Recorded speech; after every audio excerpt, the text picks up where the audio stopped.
acaban de decir que sea yo el que presente a Jesús Callejo y encantado, por supuesto que sí. Es un gran amigo. Actualmente pues estamos yo como colaborador junto a él en el programa de la Escóbula de la Brújula, un programa de misterio. Jesús Callejo es un conferenciante de muchísimo renombre, ya que si os metéis en internet veréis que tiene cantidad de conferencias colgadas también sobre el mundo del misterio, sobre el mundo de las supersticiones, de brujas, de hadas. Y además, bueno, pues es también una persona que seguramente muchos de vosotros lo conoceréis porque ha participado bastante también con Iker Jiménez en Cuarto Milenio. Aparte de eso, es un apasionado, como no, del mundo del misterio, y me ha dicho que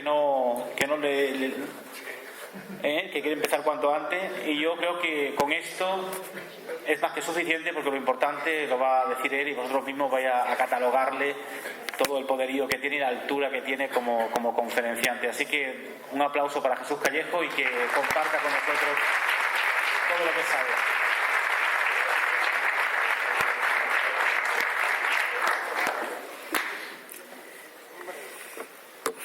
Bueno, ante todo, muy buenas tardes. Gracias, Fermín, por esa presentación. Un amigo, un gran investigador y un gran divulgador de la historia, como creo que habéis tenido ocasión de comprobar hace un ratito, ¿no? Dar las gracias también a José Manuel, a la asociación Masip, por haberme invitado este año, además en una tierra que tengo muchísimo cariño, a Granada en general, a Motril y a Almuñécar. Aquí en Almuñécar vive mi hermano, mi cuñada. Aquí tengo una casa desde hace un montón de años. Es un lugar que todos los años, de una forma o de otra, pues estoy por aquí, ¿no? Por estos lugares, y me encanta. O sea, ahora me siento bastante granadino por eso, por la afinidad geográfica, por la familia que tengo aquí, y porque me gusta su clima y el carácter de su gente, y como no, también sus leyendas. Cuando me propusieron venir a dar esta charla y me dijeron qué temas el que yo quería tocar, bueno, pues evidentemente dentro de mis especialidades están también las leyendas, las tradiciones, los ritos y el misterio en general. Entonces pensé que bueno, que lo podíamos centrar en Granada en general, tanto en la capital como en algunos de los pueblos, y luego al final haré una pequeña referencia a Motril, algunas cosas que posiblemente los que estéis aquí lo conozcáis o no, pero bueno, en el fondo yo creo que viene bien repasar, recordar algunos de esos acontecimientos, algunas de las leyendas que están directamente relacionadas con Granada, y sobre todo con ese todo puede pasar en Granada, un poco como dice la charla, ¿no? Todo es posible en Granada, que se dice con cierta frecuencia, es como un dicho popular, pero que tiene su razón de ser, porque en Granada tenemos desde la nieve hasta el mar, y tenemos desde las leyendas más variopintas relacionadas con apariciones marianas, con fantasmas y por supuesto también con ese otro elemento, ¿no?, que se da muy intrincado con la naturaleza. Aquellos lugares donde hay cuevas, y en el caso de Granada hay muchas montañas, también hay leyendas relacionadas con los menires, en fin, con la cultura megalítica y con sinfín de temas, ¿no? Por supuesto no nos va a dar tiempo a desarrollar todo, el tiempo que podamos hablar de ciertos temas que yo he seleccionado y que por supuesto no van a ser todos los que hacen esta Granada tan especial y tan mágica. Pero bueno, cuando tenemos que empezar por Granada me pareció interesante entrar por las Alpujarras, ¿no? Porque las Alpujarras es verdad que es un lugar ahí, ese pequeño Himalaya que tenemos aquí en España, donde confluyen muchísimas cosas.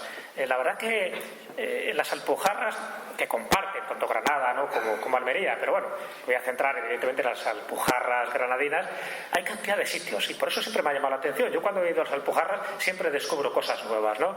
Hay mucha gente que se queda solo en Lanjarón, otros se van a Trevélez, otros se quedan en Pórtugos, en ciertos lugares, ¿no? O se hace un recorrido completo. Cada pueblo tiene su característica especial. Me encanta, ¿no? Porque es como entrar en otra dimensión distinta. Es verdad, cuando vas subiendo, cada pueblo se reúnen muchísimas cosas. Bueno, hasta el punto que ha sido un atractivo para muchísimos escritores, para muchísimos viajeros decimonónicos del siglo XIX que llegaron aquí y quedaron prendados, ¿no?, del paisaje y de la cultura granadina y alpujarreña. Y bueno, y entre ellos, cómo no, cuando se habla de las Alpujarras, hay que hablar de ese pequeño Tíbet que está en las Alpujarras, ¿no? Ese pequeño santuario, Pampaneira, muy cerca de Pampaneira, Dios el Lin, ¿recordáis la historia, no?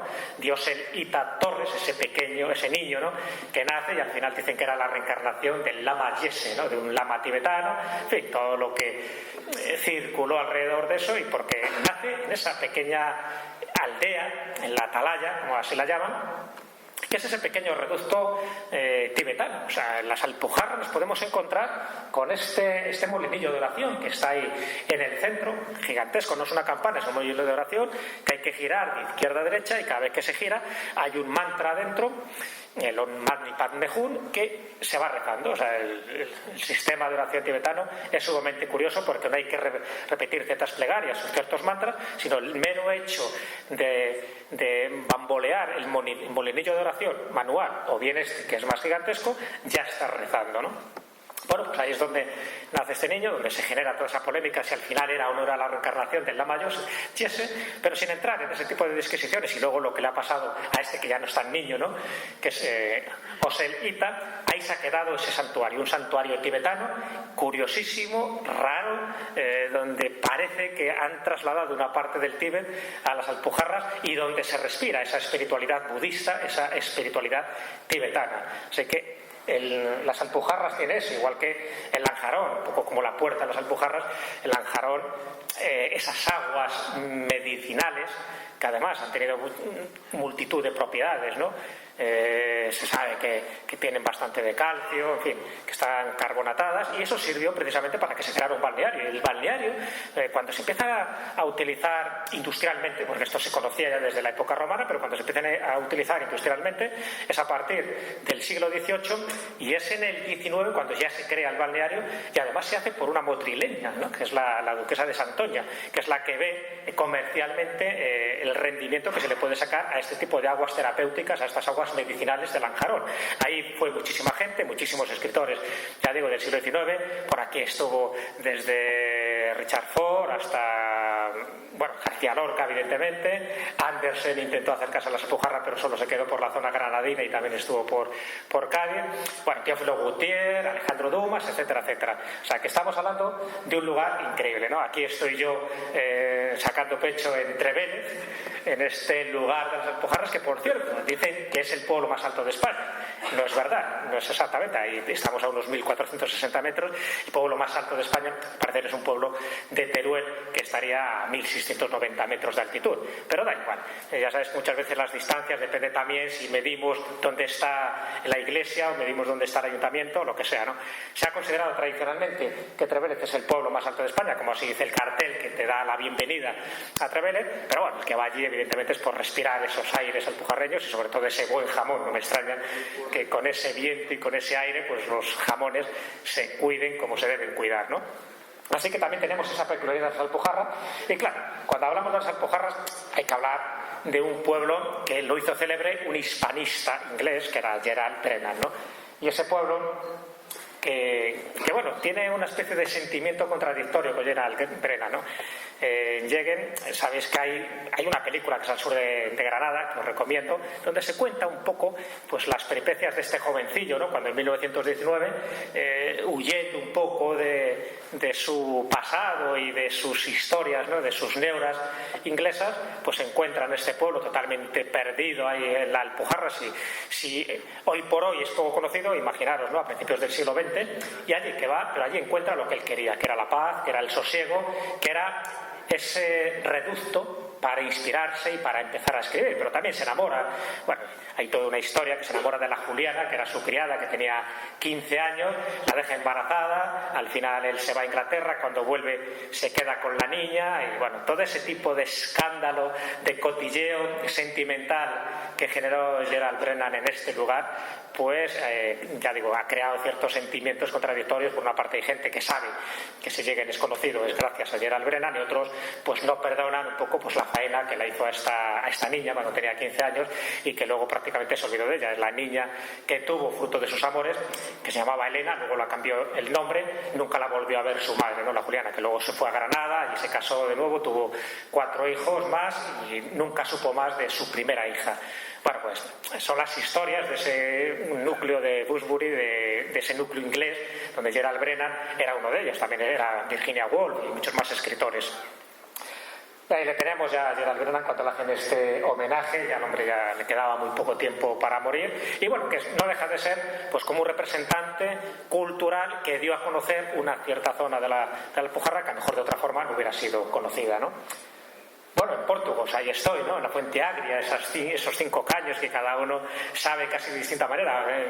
Cada vez está más gaseosa ese agua, hasta que llega un momento en que no se puede casi ni beber. O sea, del primer caño al último, la verdad que tiene su pequeño intríngulis, se sabe, hay una explicación, pero siempre se le ha dado todo una vertiente mágica a estos caños, que también tienen un agua terapéutica, que es un agua pues que te cura determinadas dolencias, como pasa con todo, ¿no? Siempre hay un elemento medicinal, pero también hay un elemento mágico que se dan a este tipo de aguas, que además confluyen en el Chorreón, que es uno de los lugares más preciosos, ¿no?, que hay en esta localidad. Bueno, dejando ya las Alpujarras, porque ahí nos podríamos enrollar más, ¿no? Incluso en Bérchules, ya sabéis que ahí se hace la Nochevieja, no el 31 de diciembre como lo hace cualquier pueblo, sino que lo hacen en agosto, que para eso ellos son de allí, ¿no? Y todo por una cuestión del fluido eléctrico, que en el año 1994 pues se interrumpió, es decir, hubo una avería, se quedaron sin la Nochevieja y dijeron, no nos volvemos a quedar sin Nochevieja, y a partir de ese momento todos los meses de agosto se celebra la Nochevieja en Bérchules, igual que en el año siguiente, en 1995, lo hacen en Valora la Buena, un pueblo vallisoletano, que también les pasó algo parecido. O sea, que son los 2 pueblos que yo conozco en España donde la Nochevieja la celebran cuando les da la gana. Que está, para eso no son vascos, pero casi. Entonces, cuando hablamos ya de Granada, ya hemos dejado las Alpujarras, además ya digo que se podían contar muchísimas cosas, pero no es el plan. Sí quiero un poco que en esta charla se vea claramente cómo en cada zona de Granada que yo vaya relatando, nos vamos a encontrar con esa singularidad, con algo que la hace diferente, que lo hace que todo sea posible en Granada a nivel de leyendas, de esas tradiciones, de esos ritos. Aquí vamos a hablar de estos ritos ahora en el Sacromonte y de esos misterios, porque tiene muchísimos misterios, ¿no? Y es verdad que es una provincia muy rica en este tipo de fenomenología a todos los niveles. Entonces, uno de los lugares mágicos, evidentemente, cuando estamos en Granada, no solo es la Alhambra, cual ahora me contaré algún caso, sino también es el Sacromonte. El Sacromonte, la abadía del Sacromonte y sobre todo las cuevas que hay alrededor del Sacromonte. Que también hay muchas dedicadas al flamenco donde dice que ahí está el auténtico duende, ¿no?, el duende del flamenco.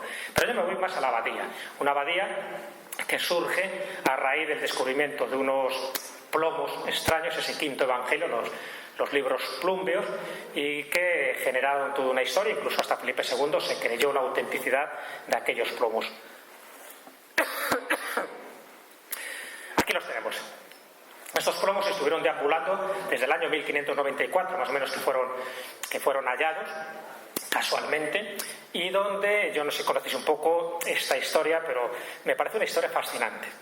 Es una historia de una falsificación prodigiosa, no porque los plomos no sean de esa época, del siglo XVI, que lo son, sino lo que cuentan, la historia, el contenido.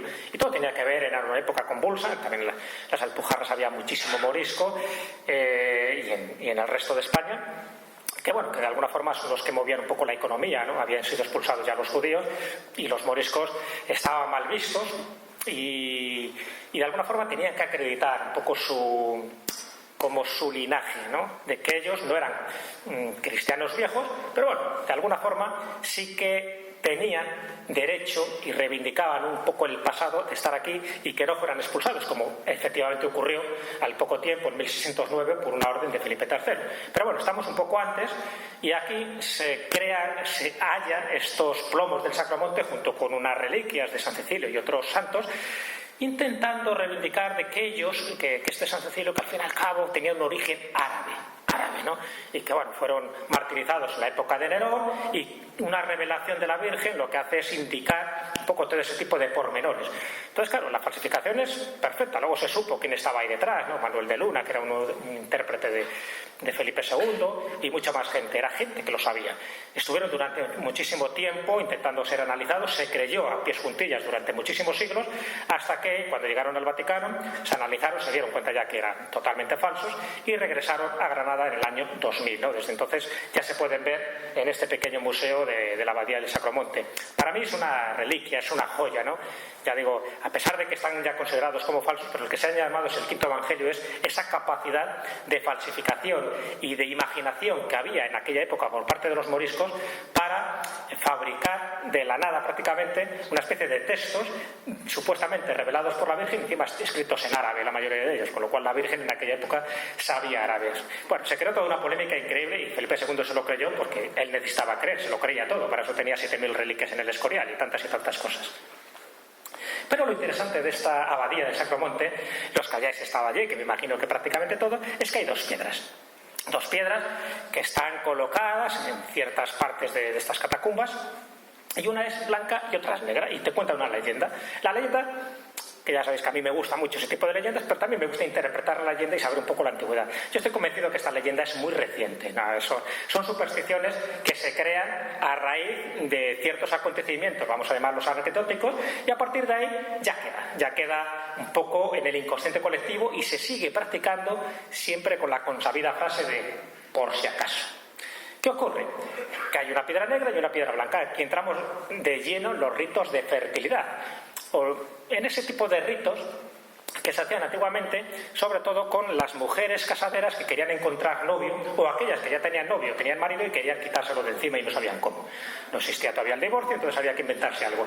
Entonces yo cuando fui a la Abadía del Sacromonte, y no solo me ha pasado a mí, por lo que he visto le ha pasado a mucha más gente, te cuentan la leyenda. Pero claro, cuando me la cuentan me quedo un poco así, ¿no? Porque ellos dicen que lo que hay que hacer cuando una mujer, por ejemplo, se quiere encontrar novio, tiene que dar un beso a la piedra negra, y cuando se quiere descasar, quitarse de en medio al maromo porque ya no lo aguanta, tiene que hacerlo al revés, tiene que dar un beso a la piedra blanca.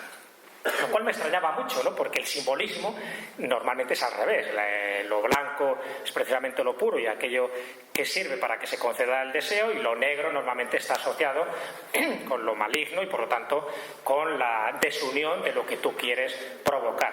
Bueno, fuera así, no fuera así. Yo lo pregunté además claramente a la mujer que hacía de guía, se lo pregunté, digo, ¿no será esto al revés? Y no, esto ya me lo contó a mí mi abuelo y esto siempre ha sido así. Ya creo, para que veáis un poco cómo son las leyendas, cómo son las supersticiones que ni siquiera se basan en el simbolismo. O sea, realmente tenía que ser al revés. Pero bueno, gente de los que estuvieron allí, todo el mundo daba su beso a una piedra, daba a otra, pero siempre además tiene esa especie de maldición, porque decían, si fuera verdad eso de que dando el beso en la piedra blanca te descasas, el descasarse no era incluso por los medios más tradicionales, es que se te podía morir tu pareja, o sea que buscaban siempre lo más tremebundo dentro de la leyenda.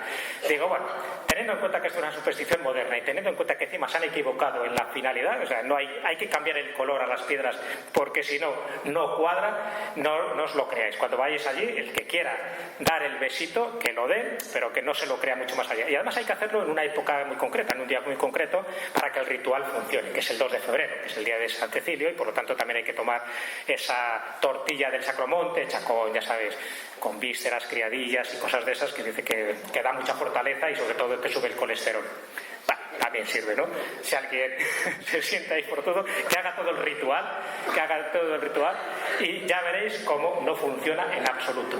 No funciona, pero bueno, da igual, que vaya a Sacromonte le seguirán contando la misma historia de la piedra blanca y la piedra negra. Me parece interesantísimo y es algo totalmente original, no lo he vuelto a oír en la vida, ¿no? Hemos cambiado los colores. Aquí tenéis la otra piedra, la anterior era evidentemente la piedra blanca, como veis está metida en una especie de hornacina, y la otra piedra pues era la piedra negra, con ese mismo ritual, como yo vi que hacían algunas mujeres y algunos hombres. Y claro, si seguimos con este tipo de rituales de fertilidad, de encontrar novio, nos tenemos que ir a la Alhambra. Y dentro de la Alhambra hay una torre. Hay una torre que hay que hacer una cosa muy específica, que es tocar una campana. Lo conocéis, ¿no? Y sabéis además a qué torre me refiero. A la Torre de la Vela.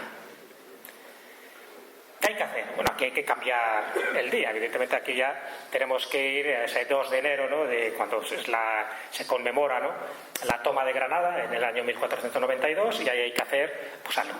Así te agradezco, porque acabo de llegar hace poco de viaje y todavía estoy con el constipado, que no me lo he quitado de encima. Bueno, pues si seguimos con este tipo de rituales,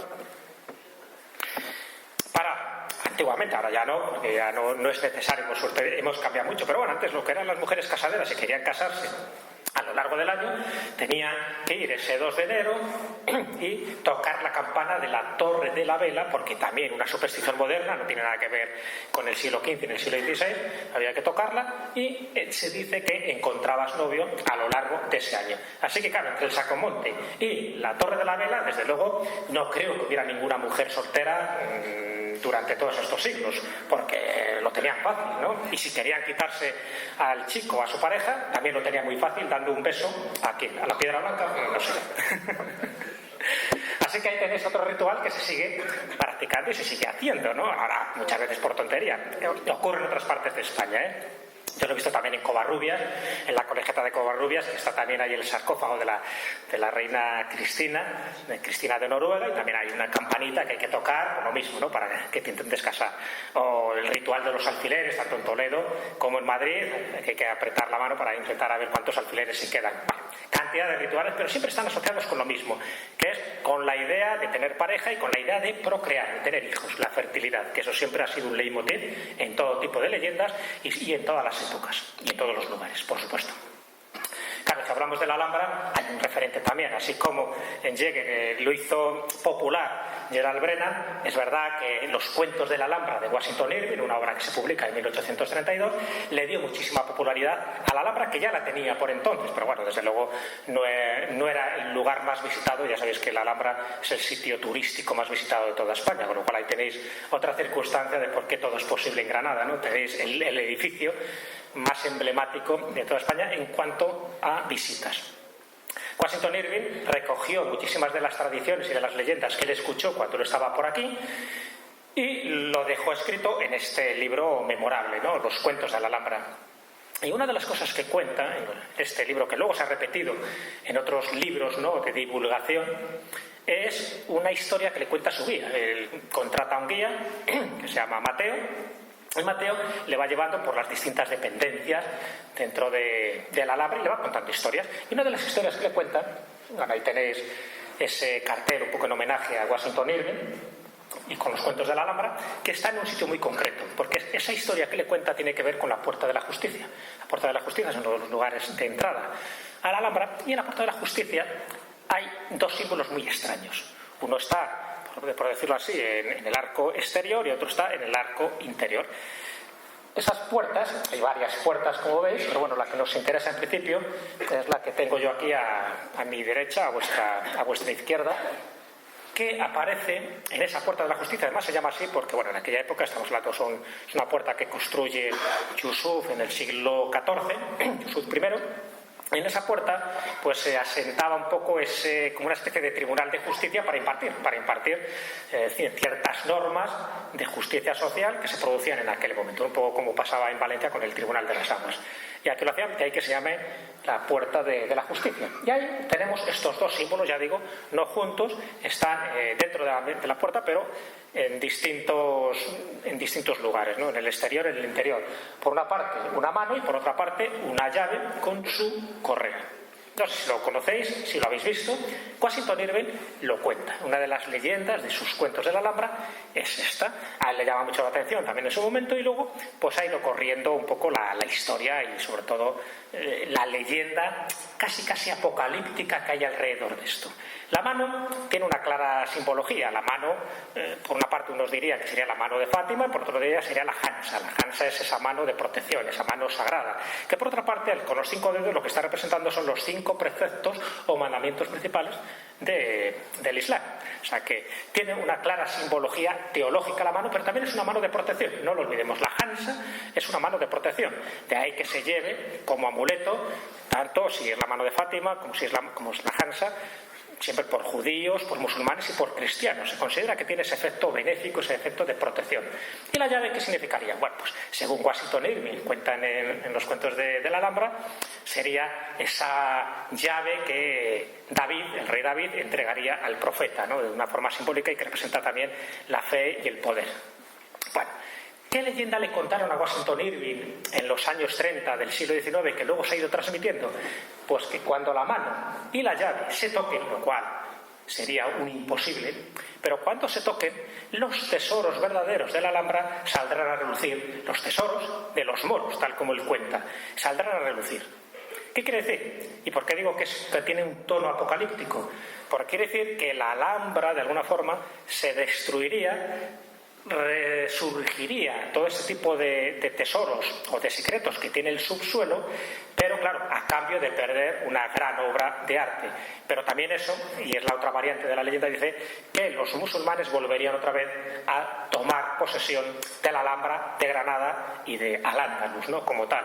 Por eso digo que esa es la parte apocalíptica, que por cierto será también en el Coliseo en Roma, donde dice que cuando el Coliseo se caiga, Roma caerá y el mundo caerá, y un toque apocalíptico, o lo mismo que pasa con los cuervos de la Torre de Londres o con los monos de Gibraltar. Siempre hay en cada sitio un elemento que dice que si desaparece alguno de estos elementos o de estos animales, algo malo va a llegar. Es decir, es como si hubiera un final de ciclo y empezara otro ciclo. Bueno, pues en la Alhambra lo tenemos. Sea verdad o no sea verdad, el hecho es que ya en el siglo XIX se transmitía todo esto con la mano y con la famosa llave. Otra creencia, otra superstición digna de tener en cuenta. Y nos vamos a este lugar. ¿Alguien conoce este sitio? Parece que eso es de Granada. Y muchos habéis estado ahí, ¿no?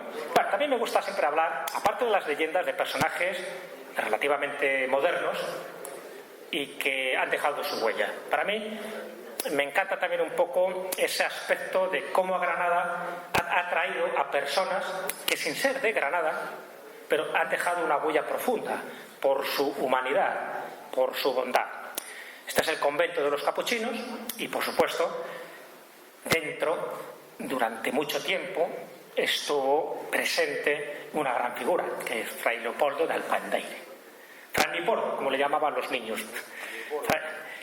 Alpandeire es una localidad de Málaga, no es de Granada, pero evidentemente él estuvo aquí en Granada, en la capital, durante muchísimo tiempo. Él estuvo ejerciendo de hortelano por una parte y luego de limosnero. De limosnero estuvo prácticamente los últimos 50 años de su vida. Iba por las calles, iba con sus sandalias, en fin, con su zurrón, iba recogiendo lo que le daban, alimentos, comida y tal, y luego se lo daba también a los más necesitados. Pero sobre todo era la bondad, o sea, el carácter de esta persona, de Fray Leopoldo, que por cierto, cuando he ido a algún cementerio de Andalucía, o sea, no solo de Málaga, no solo de Granada, encuentro muchísimos retratos en las tumbas de Fray Leopoldo, como también, como una especie de personaje protector, de alguien que, sin estar elevado a los altares, pero sin embargo está considerado un santo popular, alguien esencialmente bueno. Y qué bien que esto ocurra, ¿no? Que a alguien se le haya reconocido por ese tipo de virtudes y por las virtudes que ejerció Fray Leopoldo. Bueno, pues ese convento de los capuchinos se ha convertido pues, en un lugar emblemático, un lugar de peregrinación, un lugar donde los meses de febrero, que es cuando él muere, pues va mucha más gente para reverenciarle, para estar en su tumba, para decir alguna oración o para ver ese pequeño museo que también tiene, donde, por ejemplo, estas son fotos mías, donde ahí también se puede ver una de sus sandalias, ¿no? Con los que tantos kilómetros pudo recorrer, a pesar de que él tenía una hernia, de que, en fin, que estaba bastante pachucho, pero aún así siempre seguía y siempre ayudaba. Y no era un teólogo ni era una persona que tuviera una cierta facilidad de palabra, no, ayudaba con su contacto. Muchas veces ponía a veces la mano, ¿no? Una especie de imposición de manos en la cabeza y tal para quitar determinados dolores, o sencillamente con las 3 Ave Marías. Le llamaban un poco Fray Leopoldo el de las 3 Ave Marías, porque cualquier problema que tuvieras, y le iban contando todo tipo de problemas, ¿qué decía Fray Leopoldo? Reza 3 Ave Marías. Pues la rezaba directamente allí, con eso se le quitaba todo, desde una migraña hasta cualquier angustia, evidentemente psicológica, que pudiera tener la persona que acudía a él, ¿no? Las 3 Ave Marías, era mano de santo, y nunca mejor dicho. Bueno, pues ahí tenemos, ¿no? Esa presencia de Fray Leopoldo, que cuando más conoces su biografía, más te emociona de que haya personas con este carácter, ese talante, y esas personas un poco como Fray Escoba, ¿no? O sea, Martín de Porres en Perú, en Lima, que también con su escoba y tal, y luego era capaz de hacer cantidad de historias que no hacían otras personas, ¿no? Ya no digo que levitara o que estuviera en dos sitios a la vez, que se bilocaba, sencillamente era una persona humilde, buena, ¿no? Con la diferencia es que Fray Escoba se ha sido elevado a los altares y bueno, todavía Fray Leopoldo de Alpandeire pues todavía le quedará, ¿no? Pero bueno, es lo de menos. Ya que hablamos de personas buenas, curiosas, interesantes, yo no sé si conocéis esta imagen también. El cementerio de San José, Granada. El cementerio de San José, mucha gente va, no porque tenga ya algún pariente enterrado, sino va precisamente para ver esto. Este Cristo del cementerio que tiene que ver con una tumba, la tumba de Manuel Rodríguez Torres. Él muere a principios del siglo XX, él era un médico, filántropo, que ayudaba muchísimo a los pobres, es decir, si no tenían para pagarle, no les cobraba para nada, y era una persona también esencialmente buena. Un poco al estilo de Fray Leopoldo, lo para que pues no tenía hábito, no era de ninguna orden religiosa, pero una persona esencialmente buena, ayudaba a todo el que podía, y si no había que cobrar, no cobraba. Y además el dinero que él recibía lo daba a obras benéficas, obras de caridad. Bueno, cuando él muere, le entierran en este cementerio de San José, en el Panteón Segundo, o en el Patio Segundo, y allí, curiosamente, se empieza a producir una peregrinación. Pero ya no tanto por la tumba de Manuel Rodríguez Torres, sino por este Cristo que preside un poco el panteón, porque está enterrado él y también el resto de su familia. ¿Y por qué? Porque dicen que este Cristo concede milagros. Es decir, el hecho de ir allí, de tocar el Cristo, de rezar ante él, evidentemente también dice la tradición que por los influjos benéficos, en fin, de los huesos de este filántropo, ¿no? De Manuel Rodríguez Torres. Todo ello ha hecho que durante mucho tiempo, y se sigue produciendo actualmente, la gente vaya allí para pedir algo, pedir algún deseo, y es concedido, hasta el punto de que mucha gente recogía trocitos del Cristo y tuvieron que colocarlo, la familia, al final, en el 1992 lo donó al Ayuntamiento de Granada, y en 1995 en el 2005 lo que han hecho es colocar una especie de mampara de cristal para eso, para proteger a este Cristo del cementerio, a este señor del cementerio, y que la gente no vaya recogiendo pequeñas cosillas, en fin, iban ahí raspando, si podían llevar un dedo se llevaban el dedo, en fin, este tipo de cosas, porque pensaban que eran auténticas reliquias, que todo eso en ese panteón lo convertía en un lugar sagrado, en un lugar de peregrinaje. Bueno, pues qué curioso, ¿no? Ahí está, y no hay tantos además en España, ¿no? Ahí está este cementerio de San José, esta famosa tumba, con otro personaje bueno asociado a un Cristo tallado, y que hasta ahora tiene una fama de milagroso increíble. Además, esto ya sabéis que es un efecto multiplicador, es un efecto bola de nieve. A medida que se van oyendo que hace prodigios, más gente acude y más gente reivindica el carácter sagrado y milagroso, y hasta milagrero, que tiene esta estatua. Con lo cual ahí tenéis, que por cierto me recordaba, no es de Granada, pero está muy cerca, me recordaba esta tumba. ¿Sabéis cuál? El Santo Custodio. Evidentemente, el Santo Custodio, no Alejo.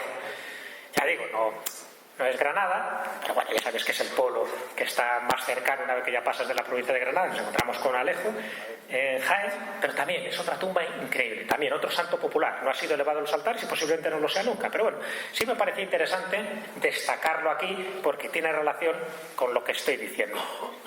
No Alejo, el Santo Custodio, además con una tradición de santones jienenses, ¿no? Muy relacionados con el santo Luisico, con el santo Aceituno y tantos otros, el santo Manuel, que sería el último de la saga. Pero es una tumba también de peregrinaje, donde la gente va. Y eso que no era de No Alejo, pero da igual, él decidió morir en No Alejo, y allí, a partir de ese momento, se produjo toda una eclosión de fervor y hasta de autobuses llenos de personas que creen que el Santo Custodio les puede curar o les puede ayudar en sus desgracias, ¿no? Eso pasa con muchos santos, pero hay muchos santos que ya están elevados a los altares y por lo tanto ya es como que están recogidos un poco por esa canonización, un poco recogido su influencia por la Iglesia y bendecidos por ellos. Sin embargo, aquí no estamos hablando de santos de la Iglesia, estamos hablando de santos populares, de santos que el pueblo los ha elevado a un pedestal que para mí es mucho más importante porque en el fondo es la reivindicación de gente humilde que reconoce que este tipo de personas, por la razón que sea, no vamos a entrar en las cuestiones espirituales, pero por la razón que sea, sí que siguen ayudando desde el otro lado, desde el más allá. De hecho, hay gente que se tumba al lado de la tumba del Santo Custodio, ahí al lado, nada más entrar a la derecha, está esta tumba. También es una fotografía mía donde aparece su retrato y siempre está llena de flores, siempre. También protegida, evidentemente, pero hay gente que se tumbaba al lado, entraba en una especie de meditación, de trance, y dice que, bueno, que veían cosas, incluso pues curaban algunos de sus males. Bueno, pues ahí lo tenéis, otra de esas tumbas que no está muy lejos de Granada y que yo creo que es bueno recordarla. Esto ya es más difícil, esto ya es más para nota. ¿Sabéis de qué estoy hablando? ¿Sabéis a qué corresponde esta fotografía? Es el Parque Megalítico de Gorace. Fijaros, es poco conocido, pero no solo poco conocido por los españoles, sino también poco conocido por los propios granadinos. Y sin embargo estamos hablando del parque megalítico con la mayor concentración de dólmenes de toda Europa. No solo de España, de toda Europa. O sea, no estamos hablando del Cantábrico, no estamos hablando de los Pirineos, no estamos hablando de Galicia, ni del País Vasco, o de Antequera, en Málaga. No. Estamos hablando de Gorace, al lado del río Gor.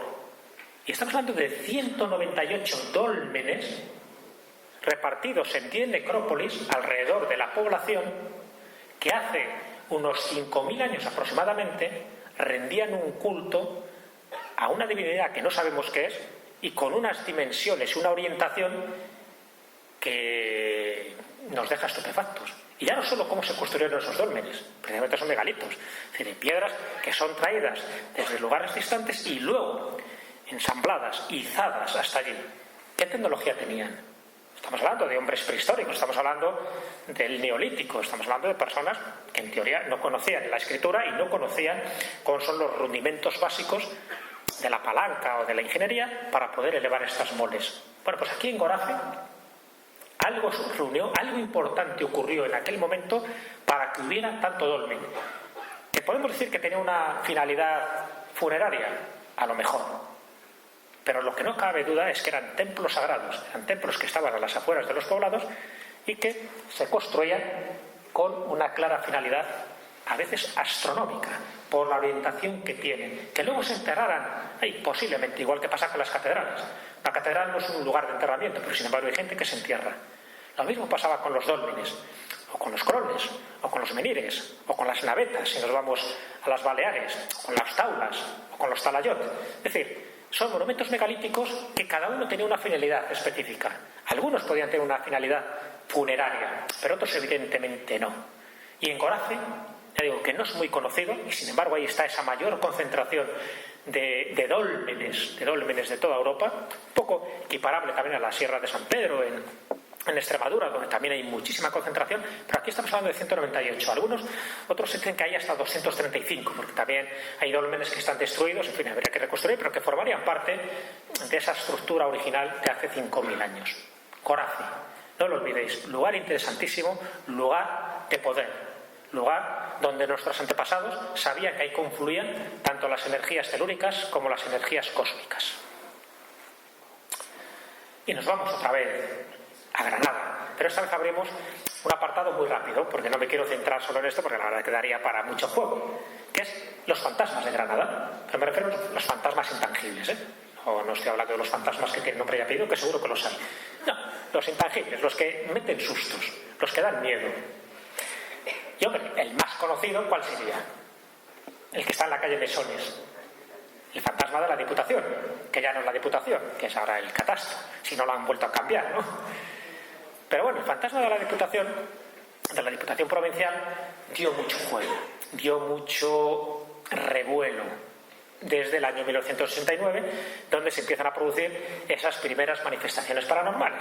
Nada, solo quiero indicar 4 cosillas, porque incluso hay rutas organizadas en Granada para ver, entre comillas lo de ver, estos lugares donde los fantasmas todavía se siguen manifestando.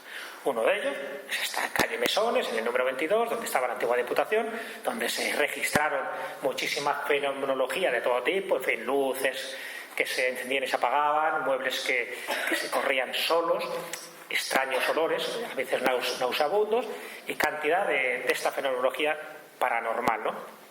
Incluso se tuvieron psicofonías y se tuvo testimonios de personas que no solo oían, sino que veían. Y uno de los que veían, testimonio de Juan Burgos, más os recomiendo un libro que es el de Frank Contreras, se llama Fantasmas, hay alguien al otro lado, así se titula, donde se detalla con más profusión de detalles todo esta fenomenología, no solo el de la Diputación de Granada, sino muchos más. Pero bueno, muy por encima, tuvo una repercusión mediática importante en aquel momento, claro. Un fantasma en una diputación, en un lugar público, imaginaros, ¿no? Los funcionarios se miraban unos al otro como diciendo quién será el fantasma. Todo el mundo apuntaba al jefe, estaba claro. Pero luego hicieron un retrato robot de aquella persona que pululaba por los pasillos. Y el retrato robot que se hizo fue este. Era supuestamente el fantasma que dice que correspondía al padre Benito, porque bueno, antiguamente, antes de ser la Diputación, era un lugar de culto y bueno, dicen que todavía estaría por ahí su alma errante deambulando por este lugar, y así es como fue descrito con este retrato robot ese padre Benito, que se supone que era el causante de todos esos ruidos y de todas esas anomalías parapsicológicas o paranormales que estaban ocurriendo allí. ¿Esto sabéis qué es?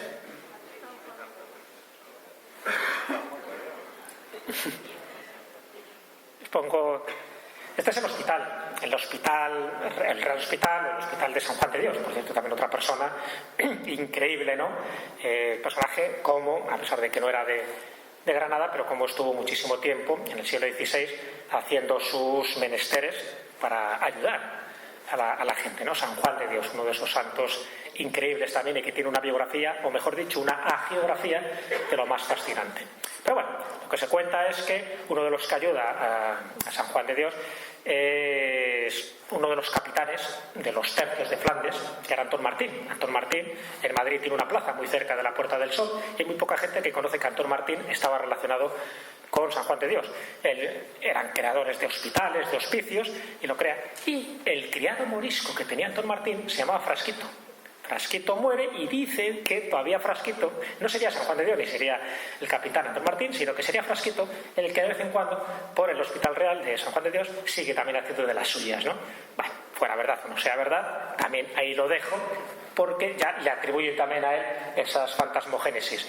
Y este que es el Museo Arqueológico, aquí se hablaría de una dama blanca, una mujer femenina, en fin, con un hábito espectral, blanquecino, semitransparente, que también estaría dando sus sustos mayúsculos en este museo. Bueno, ya digo que no quiero entrar en ese apartado de fantasmas, pero sí lo quería reseñar para que nos demos cuenta que dentro de todo este abanico de fenómenos curiosos, extraños, que pasan en todo es posible en Granada, pues también la parte fantasmal tiene su capítulo y tiene su ruta, cosa que os aconsejo si tenéis la oportunidad de hacer una ruta paseada por estos lugares. Y quería también destacar algo que posiblemente no sea muy conocido, porque no es conocido prácticamente, lo que pasa es que yo soy un buscador de historias, de leyendas, y me pareció muy curioso esto. Sí habréis oído hablar de la leyenda de los 7 durmientes de Éfeso, pero eso en Éfeso, es decir, lo que es actualmente Turquía. Allí básicamente la leyenda dice que en la época de Decio, del emperador Decio, se perseguía a todos aquellos cristianos que no querían renunciar a su fe, y bueno, pues eran totalmente torturados o ejecutados, ¿no? Bueno, pues había estos 7 hermanos que tenían una cierta clase social, que les dan la oportunidad, ¿no?, de prestar honores al emperador, es decir, de abrazar el paganismo o quedarse con el cristianismo, y si se quedan con el cristianismo van a ser perseguidos y van a ser ejecutados. Bueno, ellos deciden largarse y se refugian en una cueva, y en esa cueva se quedan dormidos, se quedan traspuestos. Los soldados del emperador Decio les ven y en lugar de ejecutar lo que hacen es que tapian la cueva, dicen, bueno, ya se morirán de inanición, ya se morirán de hambre, de sed, y ahí se quedan.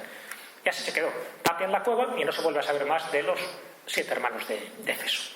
Pasa el tiempo, pasan los años, los lustros, hasta los siglos, hasta casi 2 siglos, y ya en la época de Teodosio, pues bueno, alguien quita esos ladrillos que tapaban aquella cueva porque lo quería convertir en una especie de aprisco, y cuál es su sorpresa, que se encuentra con 7 durmientes, incluso con un perro, también habla las leyendas musulmanas. Yo he visitado ese lugar en Éfeso, es un lugar no muy conocido, está muy cerca del templo de Artemisa. No lo visita mucha gente porque tampoco conocen la leyenda, pero a mí me parece un lugar fascinante y fastuoso, porque es como una especie de entrada dimensional. O sea, un lugar donde unos niños se han quedado traspuestos durante casi 200 años y luego se despiertan como si nada, como diciendo, ¿qué ha pasado? No me he enterado yo. Estoy un poco correoso. La leyenda es un poco más larga, pero bueno, no voy a entrar en detalles. Bueno, hasta ahí lo que yo conocía y lo que conoce la mayoría de la gente. La leyenda de los 7 durmientes de Éfeso. Éfeso, Turquía. Pero es que sabéis que en Loja, Granada, existe también la tradición de los 7 durmientes. Yo me lo encontré en unas crónicas árabes del siglo XII y también del siglo XIII, donde se hablaba de eso. Entonces, en las montañas de Loja, que también están horadadas, ¿no?, por todo este complejo kárstico, pues dicen que una de ellas, ahí estaban estos durmientes y que así fueron vistas por distintos testigos del siglo XII y siglo XIII, y así quedó recogida en las crónicas árabes.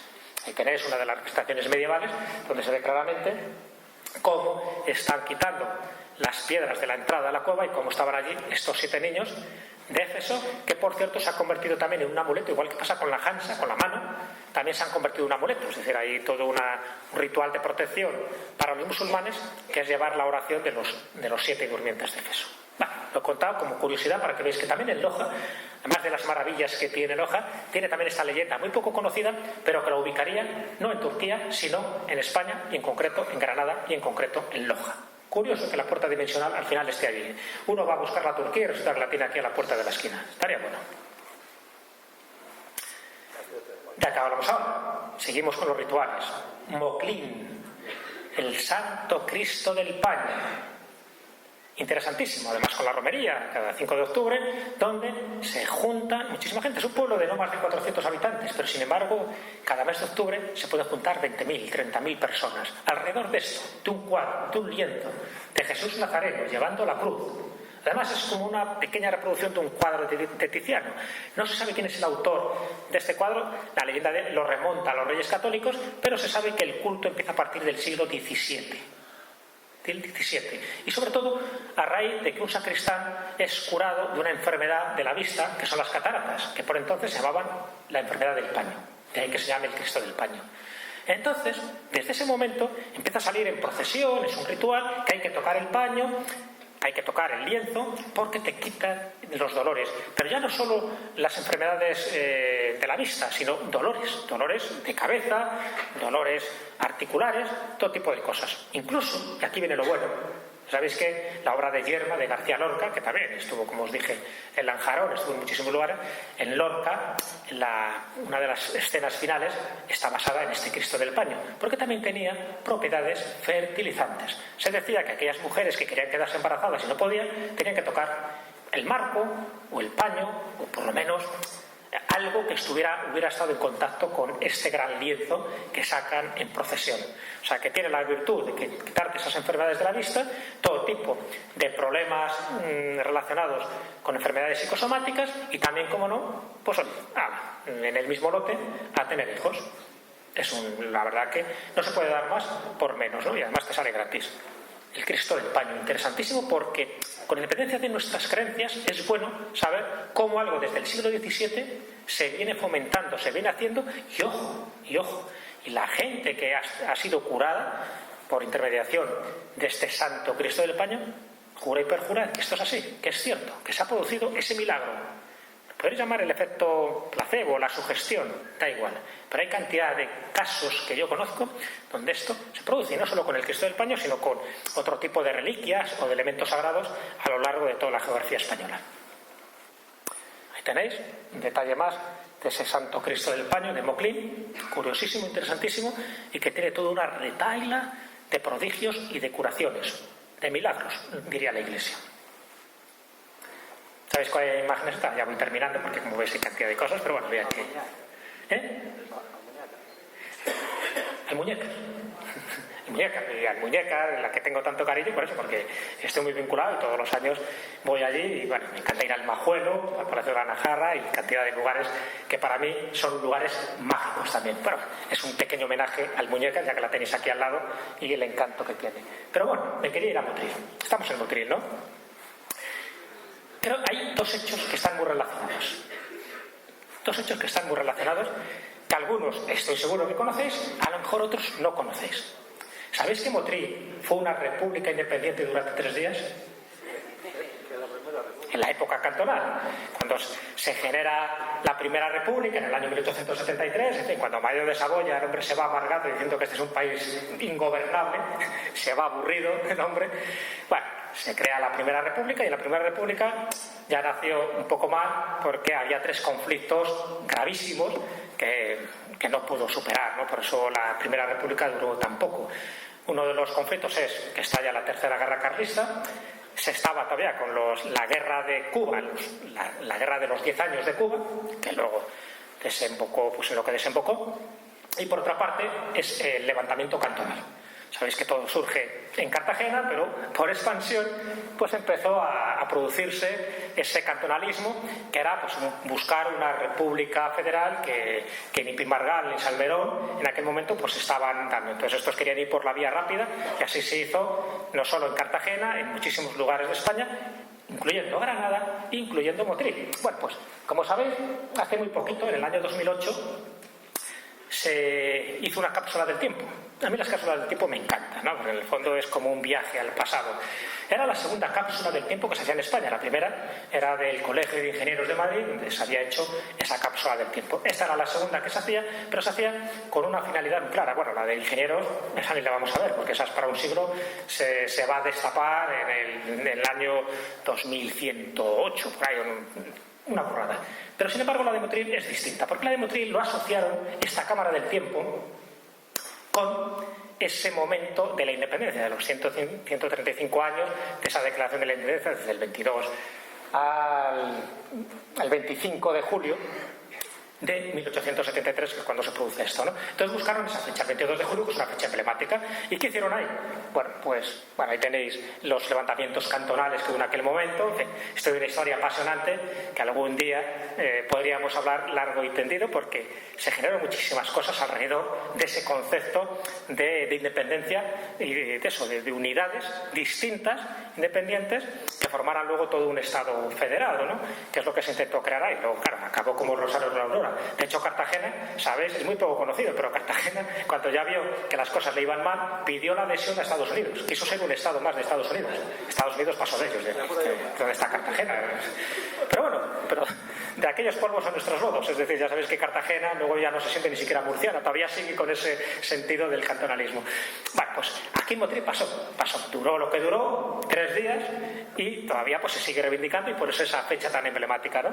Y ya sabéis que en esta cápsula del tiempo se fueron metiendo cosas.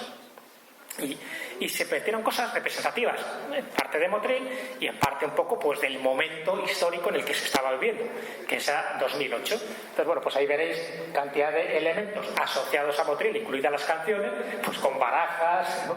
con dinero tanto en euros como en pesetas, y cantidad de elementos que será abierto precisamente en el 2023.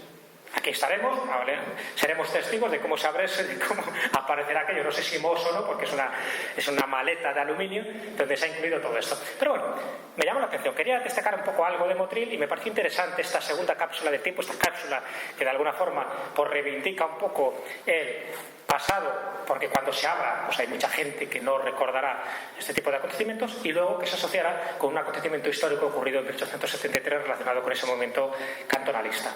En fin, habría muchas más cosas que decir, pero creo que con esto es suficiente para darnos cuenta de que todo es posible en Granada, que vivís en una tierra prodigiosa, en una tierra con duende, con fantasma, con sus leyendas, con sus ritos de fertilidad, pero sobre todo con su magia. Y la magia, os puedo asegurar que no solo es por el lugar, sino por la gente que compone este sitio, esta tierra. Muchas gracias.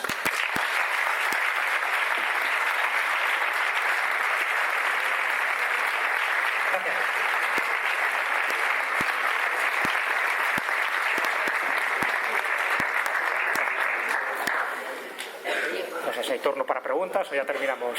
Eso iba a decir, que si quería alguna pregunta, que lo tenéis a vuestra disposición. ¿Alguien quiere preguntar? Yo quería decir una cosa. Sabemos a contar a Fermín, pero ya que estamos. Lo último que has dicho de la República República Independiente de Montenegro. Sí, bueno, espera un momentín para que te escuche. ¿Hay otro micrófono? Bueno, ¿aquellos funcionan? ¿Me siento ahí? No es una pregunta en sí, es de lo que ha hablado antes. Sí. República Independiente. Bueno, yo he escuchado a los antiguos. Antes la carretera no se va por ahí. La carretera para pasaba por cobertura de la Burgasa, por el norte. Entonces, decía la gente, de Alturas para abajo, así, en Monterrey. O sea, de Alturas para abajo, República Independiente.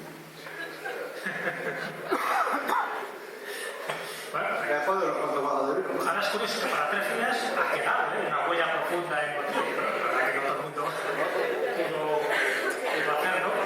Pero bueno, ahí quedó ese intento, no sé si llamarlo romántico, de aquel momento que estaba evidentemente abocado al fracaso, porque no había ninguna posibilidad, tal como se estaba desarrollando la cosa, ¿no? Y de hecho, no duró ni siquiera la República, ¿no? Al final ya sabéis que Martínez Campos da una especie de golpe de Estado y al final pues, se crea otra vez la Regeneración Borbónica y es cuando vuelven a haber un rey, en este caso con Alfonso XII. O sea que tanto el movimiento cantonal como la Primera República duró muy poco porque entre los propios republicanos no tenían la idea clara de lo que hacer en este momento. Pero bueno, era muy interesante ese testimonio que has contado. ¿Algún otro testimonio? ¿Alguna pregunta? A mí que me pregunta sobre los deportados. ¿Una pregunta más? Pues por ahí.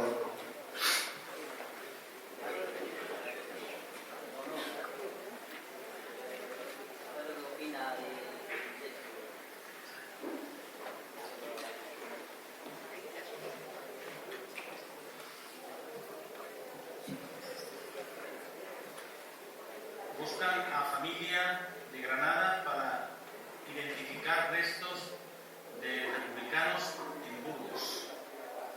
Buscan a familias de Granada para identificar restos de republicanos en Burgos. ¿Y esto qué nos quiere decir? ¿Alguien sabría la respuesta? Yo desde luego no sé. Entre otras cosas porque no soy de Granada, ¿no? Pero bueno, no guarda relación con Mauthausen ni nada de esto. La pregunta es que es un reporte de un periódico y por si alguien en esta conversación tuviera algún familiar o algo que tiene ahí los datos de familiares de Madrid. Posiblemente eran madrileños que vendrían a una batalla cercana a Burgos, etcétera, etcétera, ¿no? Y bueno, si alguien estuviera muy interesado en ello, debería de acercarse, en este caso, inicialmente al periódico, al ideal, y bueno, que se pusieran en contacto con periodistas quizá de la zona y con la gente encargada de llevar esta misión. Bueno, y en este caso también tengo yo, que Manuel Domínguez lo sabe, una fotografía que ahora me ha abierto un poco aquí lo que ha comentado. Una fotografía de un militar que tengo, de un familiar mío, que pone José González López. Que ha salido ahí, ¿no? Sí, sí. Es que yo pensaba que se había muerto en Cuba. Ajá. Entonces Manolo Domínguez actuó en un programa que hace José González, pero claro, yo pensaba que había muerto en Cuba. Porque la cerca no ofrece uno de los mismos que hay ahí que murió en Mauthausen. Esos casos se dan. Ya he dicho que tuve la experiencia en un pueblo de Extremadura dando una conferencia de esta temática y precisamente un familiar creyó que había muerto en Francia, que se había casado en Francia, que no pudo nunca regresar, y la sorpresa fue que pudo comprobar el nombre y apellido de ese familiar y descubrir que murió muy joven, ¿no? en el campo de exterminación. Sí, pero este familiar había vestido de militar, ¿no? De un que fuese cabo. Y hay una fotografía que comenté yo con Manolo, que lo vimos, y mi madre comentaba que había muerto en Cuba, pero yo ahora pienso que pudiera hacer... Hombre, lo de militar tiene su sentido. Recordemos que los españoles, en este caso, se les ofreció el entrar en la legión francesa, ¿no? Para precisamente, bueno, pues vigilar también la línea Maginot y Segundo, que hemos dicho que estaba en la frontera de Alemania. Pues posible. Pudiera ser un militar al servicio del gobierno francés de la época, de Vichy, y bueno, pues estuviese ahí posiblemente, ¿no? Y alguna foto se tirase antes de que fuese invadida Alemania. pudiera hacer. Perdón, Francia. Así me queda Francia. ¿Alguna pregunta más? ¿Nadie? Bueno, pues con esto... Tú tampoco. Bueno, con esto os agradecemos la asistencia que habéis tenido, la paciencia con nosotros y darles las gracias a los ponentes por esta imagen que nos han dado. Gracias y hasta la próxima.